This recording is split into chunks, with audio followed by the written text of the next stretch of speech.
Act 5 of Romeo and Juliet by William Shakespeare. Act 5, Scene 1. Mantua, a street. Enter Romeo.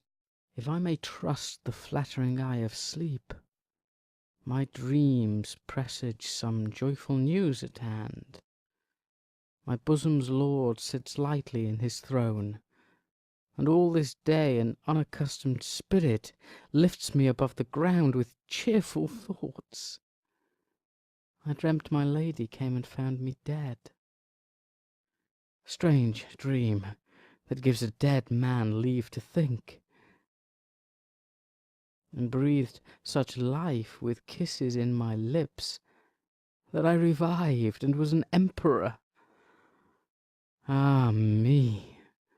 How sweet is love itself possessed, when but love's shadows are so rich in joy. Enter Balthazar. News from Verona. How now, Balthazar? Dost thou not bring me letters from the friar? How doth my lady? Is my father well?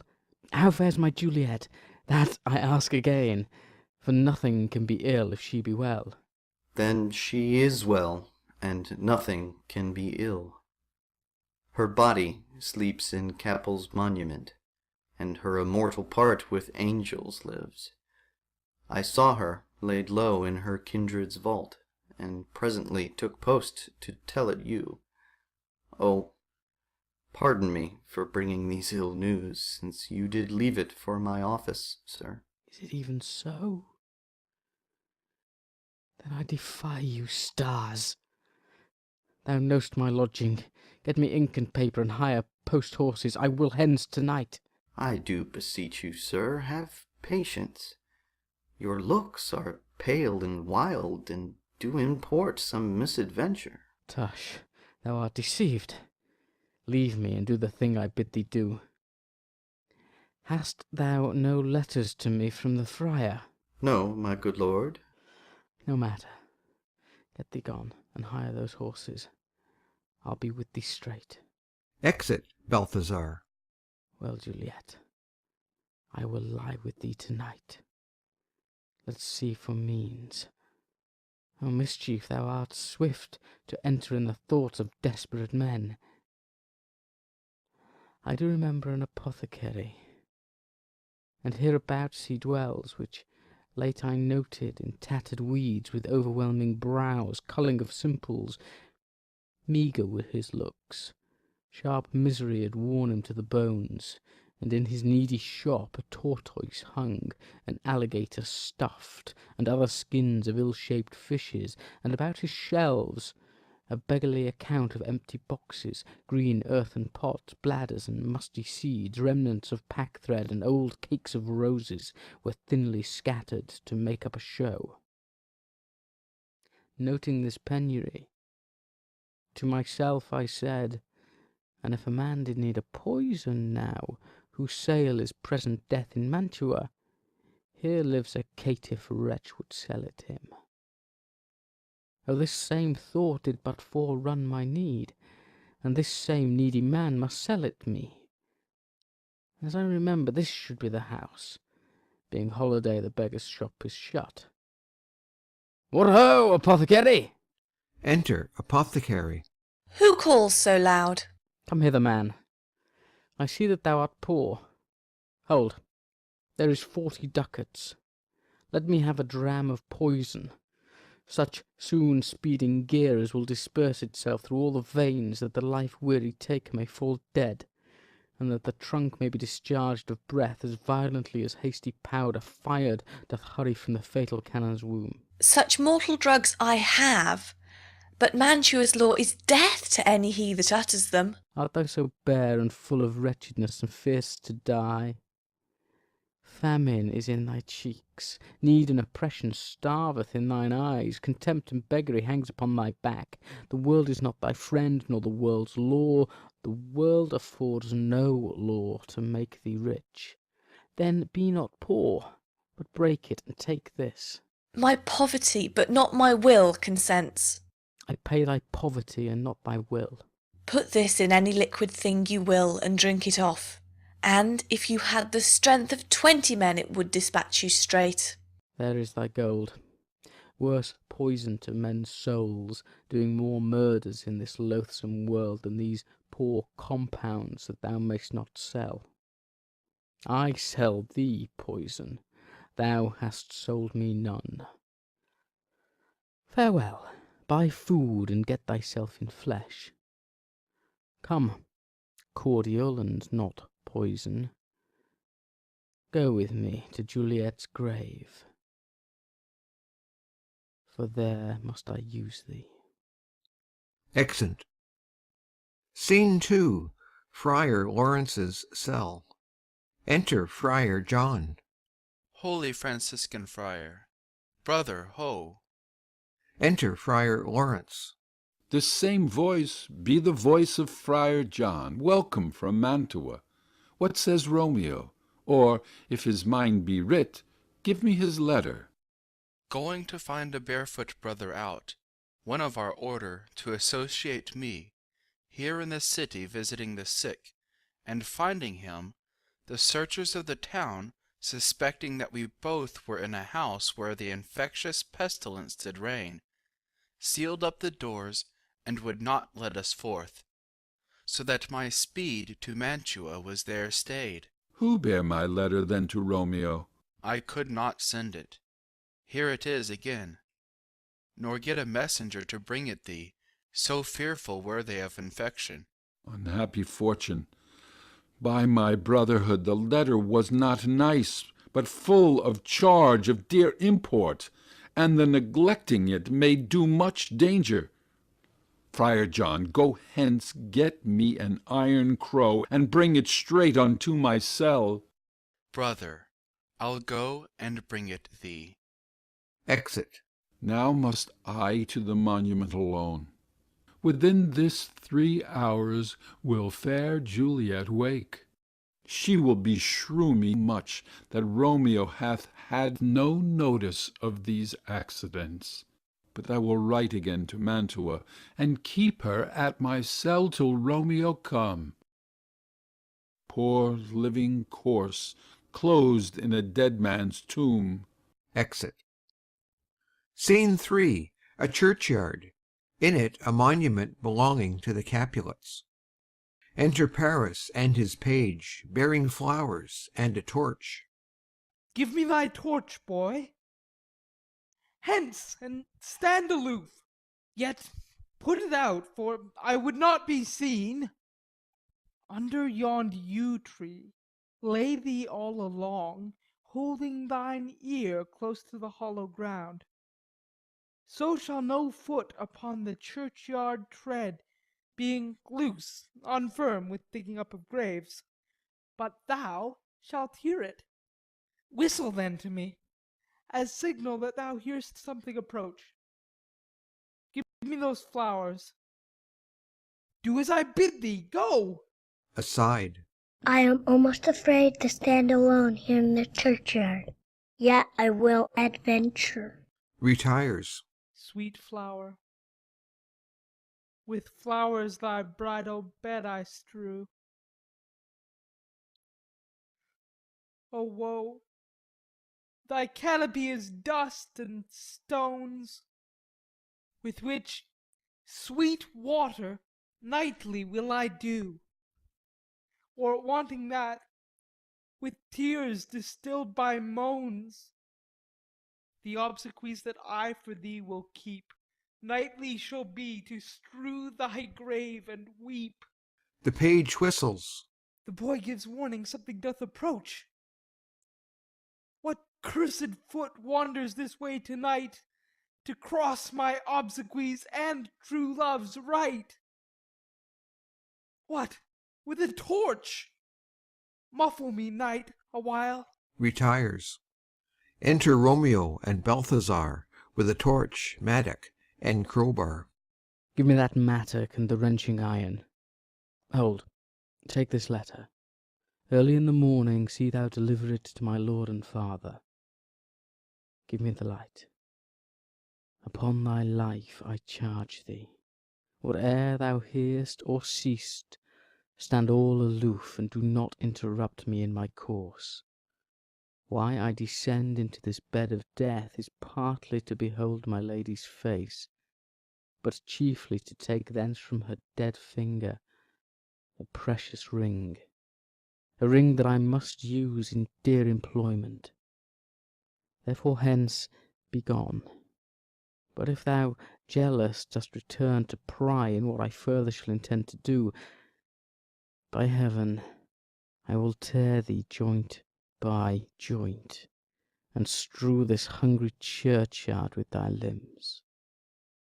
The time and my intents are savage wild, more fierce and more inexorable far than empty tigers or the roaring sea. I will be gone, sir, and not trouble you. So shalt thou show me friendship. Take thou that. Live and be prosperous, and farewell, good fellow. For all this the same, I'll hide me hereabout. His looks I fear, and his intents I doubt. Retires. Thou detestable Moor, thou womb of death, gorged with the dearest morsel of the earth, thus I enforce thy rotten jaws to open, Breaking open the door of the monument. and in despite I'll cram thee with more food. That is that banished haughty Montague that murdered my love's cousin, with which grief, it is supposed, the fair creature died. And here is come to do some villainous shame to the dead bodies. I will apprehend him. Advances. Stop thy unhallowed toil, vile Montague. Can vengeance be pursued further than death? Condemned villain, I do apprehend thee. Obey and go with me, for thou must die. I must indeed, and therefore came I hither. Good, gentle youth, tempt not a desperate man. Fly hence and leave me. Think upon these gone. Let them affright thee. I beseech thee, youth, put not another sin upon my head by urging me to fury. Oh, be gone! By heaven, I love thee better than myself, for I come hither armed against myself. Stay not, be gone, live, and hereafter say, a madman's mercy bid thee run away. I do defy thy conjurations, and apprehend thee for a felon here. Wilt thou provoke me? Then have at thee, boy. They fight. O Lord, they fight. I will go call the watch. Exit. Oh, I am slain. Falls. If thou be merciful, open the tomb. Lay me with Juliet. Dies. In faith I will. Let me peruse this face. Oh, Mercutio's kinsman, noble county Paris.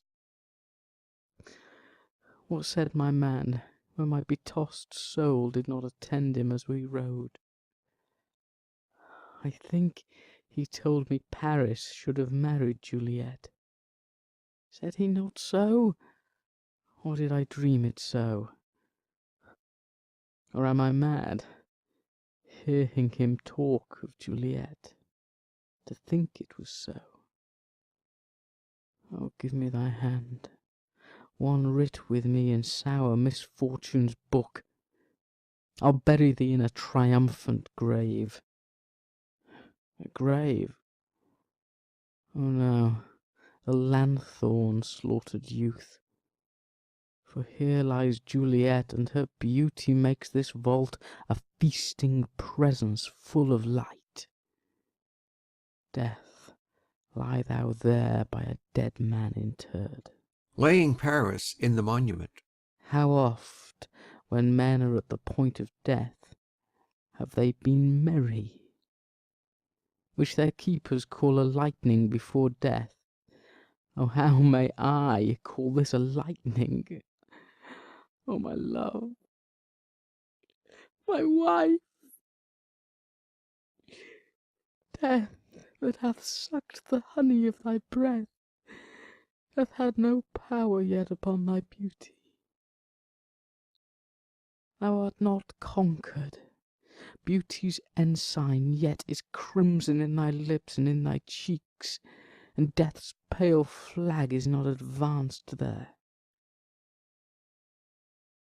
Tybalt, liest thou there in thy bloody sheet?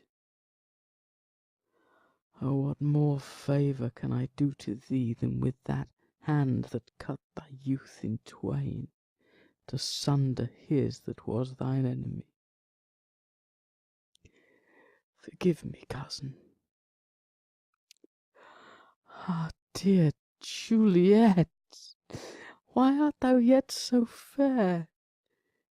Shall I believe that unsubstantial death is amorous, and that the lean abhorred monster keeps thee here in dark to be his paramour?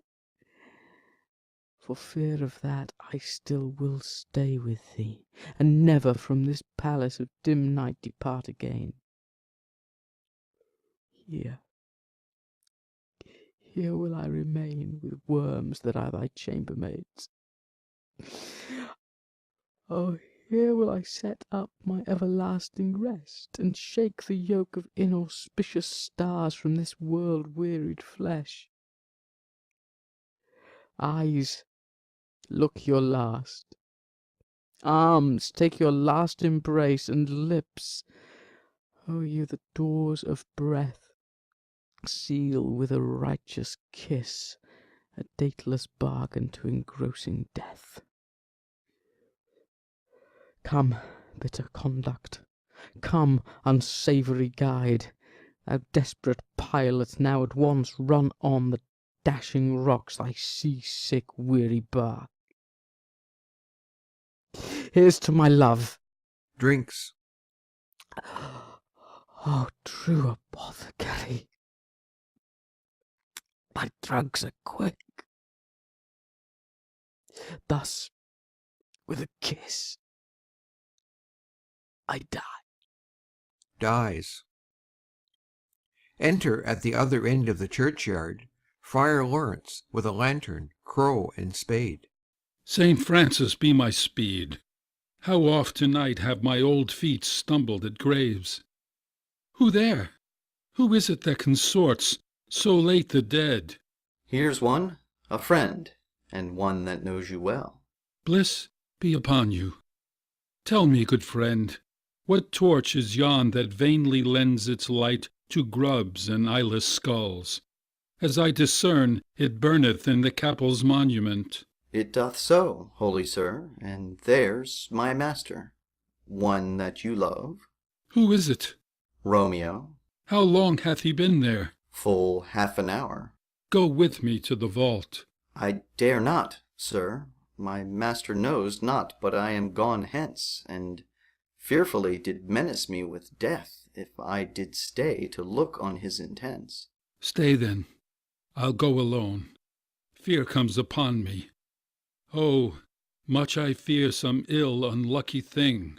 As I did sleep under this yew tree here, I dreamt my master and another fought, and that my master slew him. Romeo! Advances. Alack, alack! What blood is this which stains the stony entrance of this sepulchre? What mean these masterless and gory swords to lie discoloured by this palace of peace? Enters the monument. Romeo, oh pale! Who else? What? Paris too? And steeped in blood? Ah, what an unkind hour is guilty of this lamentable chance! The lady stirs. Juliet wakes and stirs. O comfortable friar, where is my lord? I do remember well where I should be, and there I am. Where is my Romeo? Noise within. I hear some noise. Lady, come from that nest of death, contagion, and unnatural sleep. A greater power than we can contradict hath thwarted our intents. Come, come away. Thy husband in thy bosom there lies dead. And Paris too. Come, I'll dispose of thee among a sisterhood of holy nuns. Stay not to question, for the watch is coming. Come, go, good Juliet. Noise within. I dare no longer stay. Go, get thee hence, for I will not away. Exit Friar Lawrence. What's here? A cup closed in my true love's hand. Poison, I see, hath been his timeless end. O churl, drunk all, and left no friendly drop to help me after. I will kiss thy lips. Haply some poison yet doth hang on them to make me die with a restorative. Kisses him. Thy lips are warm. Within. Lead, boy. Which way? Yea, noise. Then I'll be brief. O happy dagger! Snatching Romeo's dagger. This is thy sheath. Stabs herself. There rest, and let me die. Falls on Romeo's body and dies. Enter Watch with the page of Paris. This is the place, there where the torch doth burn. The ground is bloody. Search about the churchyard. Go, some of you, where you find attach. Exit some of the watch. Oh, pitiful sight. Here lies the county slain, and Juliet bleeding, warm and newly dead, who here hath lain these 2 days buried. Go, tell the prince, run to the Capulets, raise up the Montagues, some others search. Exit others of the watch. We see the ground whereon these woes do lie, but the true ground of all these piteous woes we cannot without circumstance decry. Re-enter some of the watch with Balthazar. Here's Romeo's man. We found him in the churchyard. Hold him in safety till the prince come hither. Re-enter others of the watch with Friar Lawrence. Here is a friar that trembles, sighs, and weeps. We took this mattock and this spade from him, as he was coming from this churchyard side. A great suspicion. Stay the friar too. Enter Prince and attendants. What misadventure is so early up, that calls our person from our morning's rest? Enter Capulet, Lady Capulet, and others. What should it be that they so shriek abroad? The people in the street cry Romeo, some Juliet, and some Paris, and all run with open outcry toward our monument. What fear is this which startles in our ears? Sovereign, here lies the county Paris slain, and Romeo dead, and Juliet dead before, warm and new killed. Search, seek, and know how this foul murder comes. Here is a friar, and slaughtered Romeo's man, with instruments upon them fit to open these dead men's tombs. Oh, heaven! Oh, wife! Look how our daughter bleeds. This dagger hath misstained her. Lo, his house is empty on the back of Montague, and it missheathed in my daughter's bosom. Oh me, this sight of death is as a bell that warns my old age to a sepulchre. Enter Montague and others. Come, Montague, for thou art early up, to see thy son and heir more early down. Alas, my liege, my wife is dead to-night. Grief of my son's exile hath stopped her breath. What further woe conspires against mine age? Look, and thou shalt see. O thou untaught! What manners is in this, to press before thy father to a grave? Seal up the mouth of outrage for a while, till we can clear these ambiguities, and know their spring, their head, their true descent. And then will I be general of your woes, and lead you even to death. Meantime, forbear, and let mischance be slave to patience. Bring forth the parties of suspicion. I am the greatest, able to do least. yet most suspected, as the time and place doth make against me, of this direful murder. And here I stand, both to impeach and purge myself condemned, and myself excused. Then say at once what thou dost know in this. I will be brief, for my short date of breath is not so long as is a tedious tale. Romeo, there dead, was husband to that Juliet, and she there dead, that Romeo's faithful wife. I married them, and their stolen marriage day was Tybalt's doomsday, whose ultimate death banished the new-made bridegroom from this city, for whom, and not for Tybalt, Juliet pined. You, to remove that siege of grief from her, betrothed, and would have married her perforce to county Paris. Then she comes to me, and with wild looks bid me devise some means to rid her of this second marriage, or in my cell there would she kill herself. Then gave her I, so tutored by my art, a sleeping potion, which so took effect as I intended, for it wrought on her the form of death. Meantime I writ to Romeo that he should hither come as this dire night, to help to take her from her borrowed grave, being the time the potion's force should cease.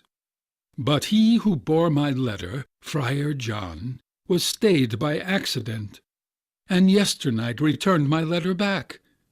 Then all alone, at the prefixed hour of her waking, came I to take her from her kindred's vault, meaning to keep her closely at my cell till I conveniently could send to Romeo. And when I came, some minute ere the time of her waking, here untimely lay the noble Paris, and true Romeo dead. She awakes, and I entreat her, come forth, and bear this work of heaven with patience. And then a noise did scare me from the tomb, and she too, desperate, would not go with me, but as it seems, did violence on herself. All this I know, and to the marriage her nurse is privy. And if aught in this miscarried by my fault, let my own life be sacrificed, some hour before his time, unto the rigour of severest law. We still have known thee for a holy man. Where's Romeo's man?